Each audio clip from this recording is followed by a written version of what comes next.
उनकी दृष्टि पड़ी उस डंडे पे, इतना मोटा और ऊपर से कुछ चूड़ी सी भी नजर आ रही।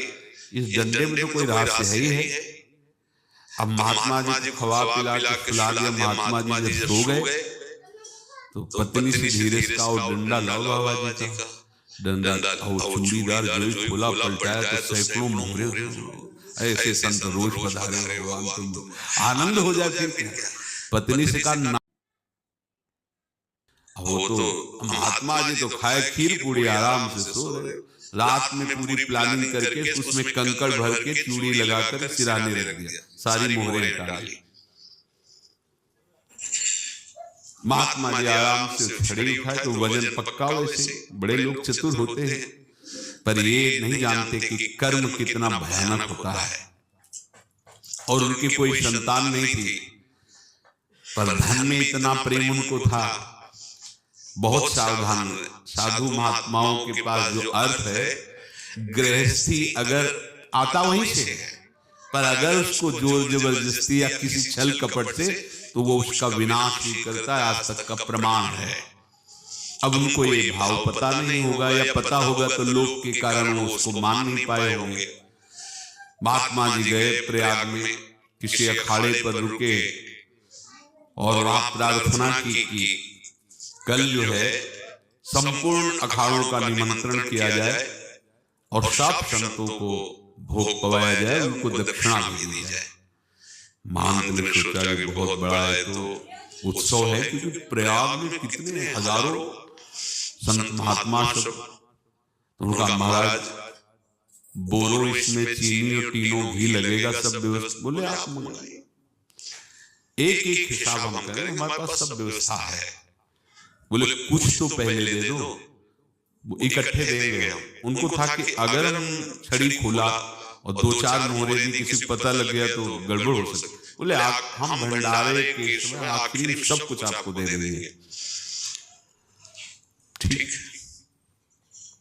वो अपने पास से पैसे लगाकर खूब जितना सामग्री सब लाए, लाखों की, और सब संतों को निमंत्रण कर दिया। संत जन निमंत्रित हो गए, भंडारा बन रहा है। तब वहां की महानता है उनका, देखो भंडारा भी बन रहा है, संतों को निमंत्रण। अब आप अर्थ की व्यवस्था कीजिए, क्योंकि इतनी बड़ी हमारी सामर्थ्य नहीं थी जितना हमने किसी तरह हमने व्यवस्था की। अब मुझे अर्थ चाहिए, तभी आगे की व्यवस्था बढ़ेगी। संतों को दक्षिणा देंगे और जिनसे अर्थ लिया उनको दे। देखो रसोई बन गई सब। उनका छत में विश्वास नहीं थे। चूड़ी खोली, उनको तो था ना कि मोहरे हैं कंकड़। तो जैसे कितना उनको सदमा लगा होगा। हजारों संतों का निमंत्रण, रसोई बन, संत हो के छल कपट। तो उनका महाराज आपने तो हमारा नाश कर दिया, जो महान थे। अब बताओ रसोई बन गई, संत निमंत्रित हो गए, और आप ये कंकड़ दिखा रहे हैं इनको।